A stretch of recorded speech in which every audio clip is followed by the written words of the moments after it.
Diego Jota, akaba ari umusore wavukiye Porto mu gihugu cya Portugal ku itariki enye z'ukwa 12 1996. Akaba avuga ku babyeyi babiri b'Abanyaportugal, mama we akaba yitwa Isabel Silva naho papa we akaba yitwa Joaquim Silva. Umuryango we bakaba baravutse ari abana babiri, we na murumuna we Andrea Silva.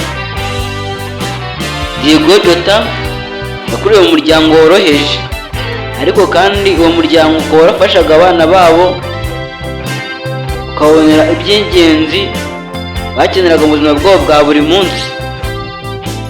Diego Jota akaba yatangiye kugaragaza impano yihariye yo gukina umupira w'amaguru afite imyaka 5 yonyine. Ababyeyi babo nibwo gukora ibishoboka byose babonera ibyangombwa nkenerwa Diego Jota ndetse na murumuna we Andrea Silva. Ibyangombwa twavugamo nk'imipira yo gukina, imipira yo kwambara, godiyo ndetse n'ibindi.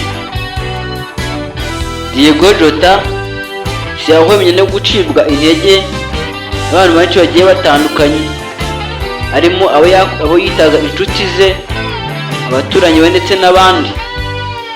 Ariko ibyo ntibyamuciye intege, ahubwo byaramukomejeho n'umuryango we ugumya kumushyigikira muri ibyo byose bitoroshye yagendaga anyuramo akiri umwana mutoya, dore ko rwa rugamba rutoroshye rwose. Ababyeyi ba Diego Jota bakoze ibishoboka byose bishyura Diego Jota we na murumuna we Andre mu ishuri rya Gondomar, aho Diego Jota yari afite imyaka 16 yonyine, aho we na murumuna we baje gukomeza gukina umupira muri iryo shuri, dore ko Diego Jota yagaragazaga impano itangaje mu bandi bana, akagenda atungura abantu benshi bagiye batandukanye. Impano yakomeje kuzamuka mu mwaka wa 2013, aho yaje kujya mu ishuri ryigisha umupira ryitwa Pacos de Fer, aho yakinaga mu bato bayo. Ibyo byakomeje akomeza kugaragaza impano itangaje rwose, aho mu mwaka wa 2014 yaje kuzamurwa mu ikipe ya mbere nkuru ya Pacos de Fer, akaba ari nayo ikipe ya Atletico Madrid yaje kumwengukira mu mwaka wa 2016 ayerekeza, ariko ntabwo byagenze neza.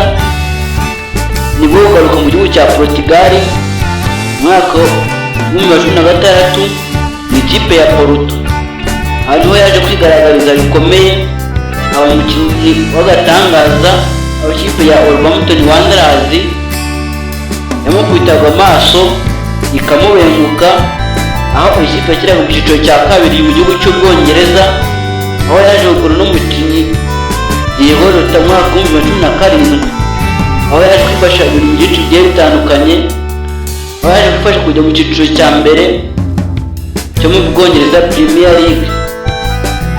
Ino kipe akaba yakinnye imikino 131, yashinze ibitego 44. Jeko uno mukinnyi harimo umukinnyi utazibagirana mu ikipe ya Wolverhampton Wanderers. Ibyo byakomeje umutoza wa Liverpool witozaga muri icyo gihe Jurgen Klopp, aho yaje kumubenguka amukubita amaso, aho yaje kumugura mu ikipe ya Wolverhampton atanze ko ka miliyoni 41 z'amapawundi, aho yaje gukina Liverpool imikino igiye itandukanye, aho yakina imikino 42, ayakina ibitego 65, atwara nayo igikombe cya Premier League kimwe, FA Cup 2 n'ibindi bikombe bigiye bitandukanye yatwaye nk'umukinnyi ku giti cye n'ibindi bigiye bitandukanye. Mu ikipe ya Portugal nkuru yaje gukina imikino igiye itandukanye, aho yakina imikino 49, ayikinira ibitego 14, atwara nayo ibikombe bibiri bya UEFA Nations League n'iki, dore ko benshi babyibuka ku gikombe baherutse gutwara. Ese wakwibaza ngo Diego Jota mu rukundo ibyo byari bihagaze gute? Diego Jota akaba afite umugore witwa Ruth Cadrasso, bakaba barahuriye mu ishuri aho yigaga mu ishuri rya Paços de Ferreira, aho yigaga anakinamo umupira. Akaba yaje guhura n'umukobwa maze barahuza karahava, bemeza kurushinga mu minsi yakurikiyeho yagiye itandukanye, aho bari kubyarana abana 3 bashyingiranwa ku itariki 3 Nyakanga 2025 mbere y'iminsi 11 y'uko Diego Jota ahitanwa n'impanuka. Diego Jota mu bintu byinshi bigiye bitandukanye yakundaga harimo umuryango we, ndetse akaba yakundaga n'umuziki uri mu njyana ya fado yango mu gihugu cya Portugal.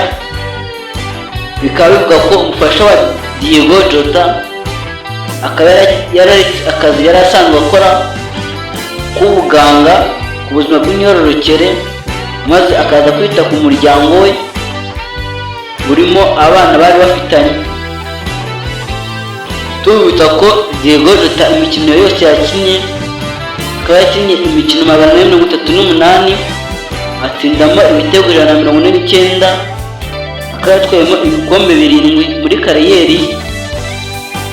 Diego Jota akaba yari afite urubuga yarashinze rufasha abantu mu gukusanya inkunga igiye itandukanye ifasha abantu mu bikorwa by'urukundo. Diego Jota akaba yaraguye mu majyaruguru ashyira uburengerazuba bwa Espagne, aho yerekezaga i Saint-André gufata ubwato bumwerekeza mu gihugu cy'Ubwongereza, dore ko yari yavuriwe kudafata indege kubera uburwayi yari afite, dore ko yari amaze igihe gitoya abazwe mu bihaha. Akaba yaratabarutse ku itariki 3 Nyakanga 2025 ari kumwe n'umuvandimwe we Andrea Silva. Ngayo nguko byinshi mutari muzi ku mukinnyi Diego Jota. N'ubuto munyagora subscribe kugira ngo tubone ibiganiro byinshi biri imbere. Mwari muri kumwe ari Design, komeza kwihanganisha umuryango wa sportif benshi bagiye batandukanye ku isi, yaba abafana ba Liverpool, ba Portugal, uko dukura amaguru. Mwese mukomere, muze kugira amahoro y'Imana. Naho ubutaha.